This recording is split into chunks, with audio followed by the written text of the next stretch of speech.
اعوذ باللہ من الشیطان الرجیم بسم اللہ الرحمن الرحیم الحمدللہ الذی ہدانا لہذا وما کننا لنہتدی لولا ان ہدانا اللہ، یعنی تمام تعریفیں اللہ رب العزت کے لیے ہیں جس نے ہمیں ہدایت کی راہ دکھائی، اور اگر اللہ ہمیں ہدایت کی راہ نہ دکھائے تو ہم کچھ بھی کر نہ پائیں۔ اللہم صلی علی سیدنا و مولانا محمد عدد ما فی علم اللہ صلاۃ دائمۃ بدوام ملک اللہ۔ السلام علیکم ورحمۃ اللہ وبرکاتہ۔ ناظرین کرام، خواتین کی دینی تربیت کے حوالے سے یہ پروگرام سجایا گیا ہے جس کا سرنامہ ہے دین اور خواتین، اور میزبانی کی سعادت الحمدللہ میرے حصے میں ہر بدھ اور جمعرات پاکستانی وقت کے مطابق کم و بیش 5 بجے مجھے حاصل ہوتی ہے۔ جناب، ہم اس دعا سے بلکہ آج کا پروگرام شروع کرتے ہیں۔ اللہم صلی علی محمد وعلی آل محمد ربنا لا تزغ قلوبنا بعد اذ ہدیتنا وہب لنا من لدنک ورحمہ انک انت الوہاب۔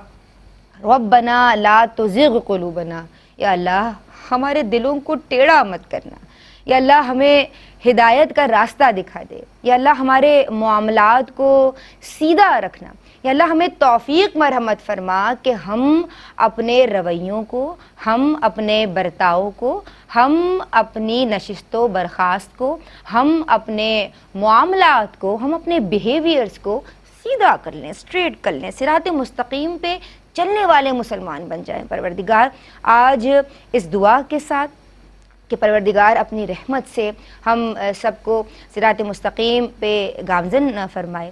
جناب، آج کا پروگرام شروع کر رہے ہیں۔ بہت ساری اچھی باتیں سیکھنی ہیں، اپنے معاملات کو درست کرنا ہے، والدین کے ادب اور احترام کے تعلق سے کلام کرنا ہے، ہمیں پڑوسیوں کے حقوق کے تعلق سے بہت ساری باتیں آپ تمام تک پہنچانی ہیں۔ یقیناً ہم سب جانتے ہیں، ہم سب نے سنا ہوا ہے، لیکن یاد دہانی کراتے رہنا اہل ایمان کا شیوا ہے، اور یقیناً الحمدللہ ARYQ-TV کا خاصہ ہے کہ اس طرح اچھے ٹاپکس جو ہے وہ آپ تمام تک گاہے بگاہے پہنچتے رہتے ہیں، اور دینی معلومات آپ کے گھروں میں آپ کے ٹیلی ویژن سیٹس کے تھرو پہنچتی رہتی ہے۔ آج ہم صلہ رحمی کے تعلق سے بھی بات کریں گے، اور جناب ہمیں جو سمجھائیں گی وہ آپ کی بہترین اور پسندیدہ عالمات ہیں ماشاءاللہ۔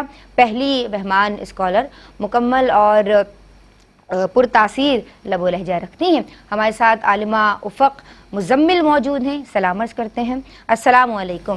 وعلیکم السلام ورحمۃ اللہ وبرکاتہ۔ آپ خیریت سے ہیں؟ اللہ کا بڑا کرم۔ اللہ آپ کو سلامت رکھے۔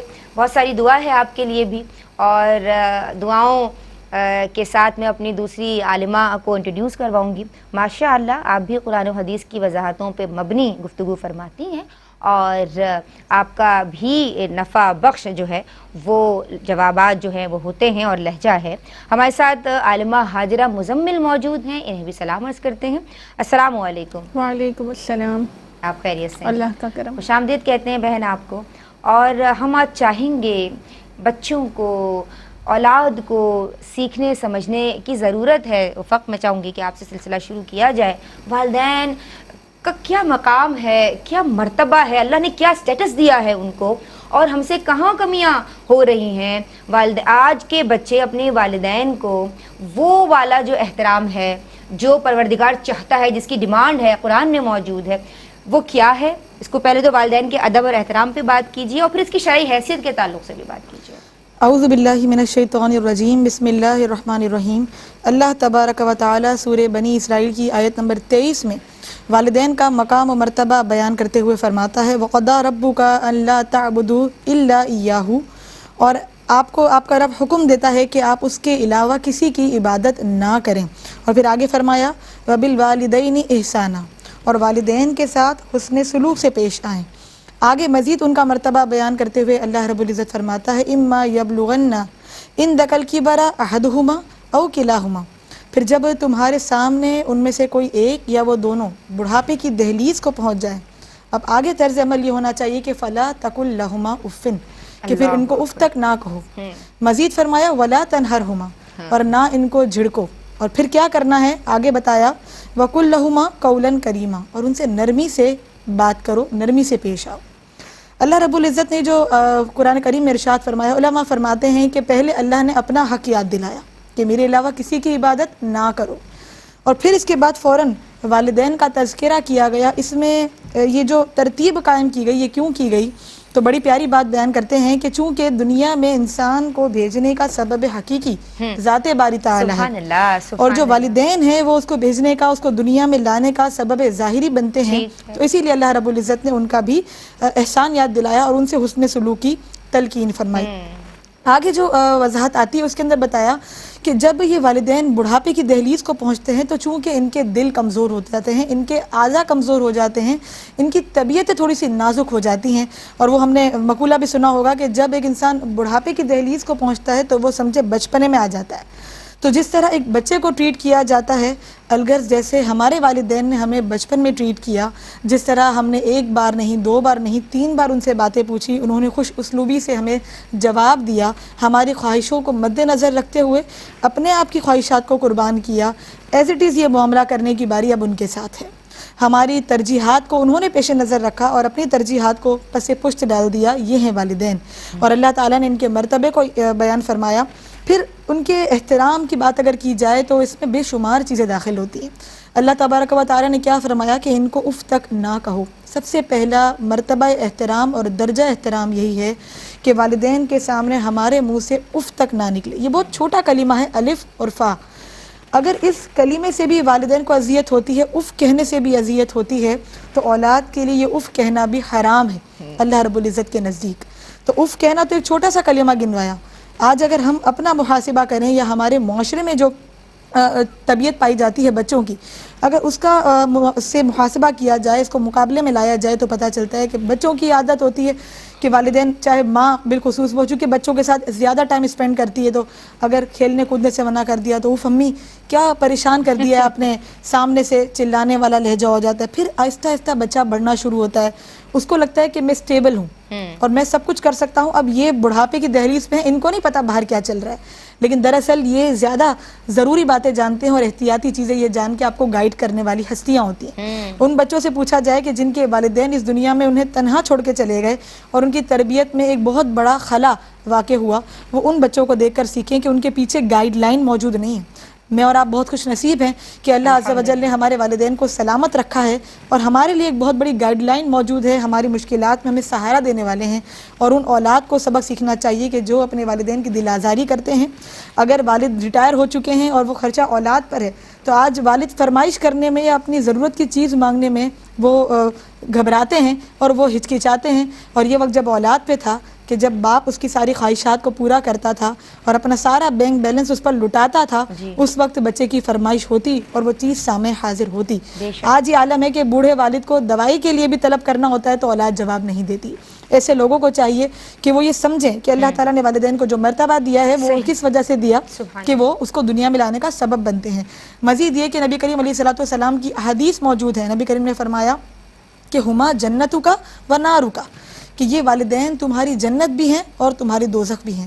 خدمت کرو گے تو یہ تمہیں جنت کے راستے پر لے جائیں گے، اور اگر روح گردانی کرو گے، نافرمانی کرو گے تو پھر تمہارے لیے جہنم کا راستہ ہے۔ ایک اور حدیث میں آقا علیہ الصلوۃ والسلام نے فرمایا کہ لا يدخل الجنت عاق لوالدیہ، کہ والدین کی نافرمانی کرنے والا جنت میں داخل نہیں ہوگا۔ ان احادیث کی وعیدات کو سنیں۔ ایک اور حدیث میں نبی کریم فرماتے ہیں کہ اکبر الکبائر جب گنوا رہے تھے، کبیرہ گناہوں میں سے بڑے گناہ، تو آقا دو جہاں نے فرمایا کہ والدین کی نافرمانی ان میں سے ایک ہے۔ اللہ رب العزت ہمیں توفیق دے کہ ہم اپنے والدین کے فرما بردار رہیں اور ہماری آنے والی نسلوں کو اللہ تعالی ہمارا فرما بردار مطیع بنائے۔ اللہم آمین۔ اللہم آمین۔ اس پیاری دعا کے ساتھ، اور یہ جو بے ادبی ہے والدین کی، یہ گناہ کبیرہ میں شامل ہے، تو آج کے بچوں کو سوچنے اور سمجھنے کی ضرورت ہے۔ صلہ رحمی کے تعلق سے بات کرتے ہیں۔ یہ جو اصطلاح ہے اس کے معانی کیا ہیں، اس کے مفاہیم کیا ہیں، اور اس میں کیا کیا چیزیں شامل ہیں؟ عالمہ ہاجرہ مزمل۔ بسم اللہ الرحمن الرحیم۔ صلہ رحمی کا مطلب ہوتا ہے کہ خونی رشتوں کو جوڑنا۔ صلہ مطلب ملانا، عربی زبان کا لفظ ہے صلہ، اور رحم کہتے ہیں خونی رشتوں کو۔ تو خونی رشتوں کو ملانے کا جو حکم ہے یا جو معاملہ ہے اسے صلہ رحمی سے تعبیر کیا جاتا ہے۔ پھر صلہ رحمی کا شرعی حکم اگر ہم دیکھیں تو صلہ رحمی کرنا واجب، اور قطع رحمی کرنا یعنی اپنے خونی رشتوں کو توڑنا یہ حرام اور گناہ کبیرہ ہے۔ اس طرح کرنے والا گناہ گار ہوگا۔